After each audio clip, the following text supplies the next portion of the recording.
இன்றைக்கி மௌனத்தை பற்றி பார்க்கலாங்க. தொடர் மௌனம். அதில் முதல் நாள் மௌனங்கிறது இறைவனோட மொழி.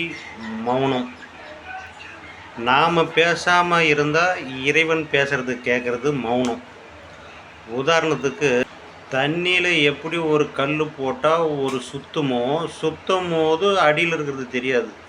அதை கல் சுற்றுறதை நிறுத்தின பிறகு, தண்ணி சுற்றுறதை நிறுத்தின பிறகு அந்த உள்ளார அடியில் இருக்கிற மண் கல் எல்லாம் தெரியும். வானத்தில் இருக்கிற நிலவு கூட அந்த தண்ணியில் தெரியும்.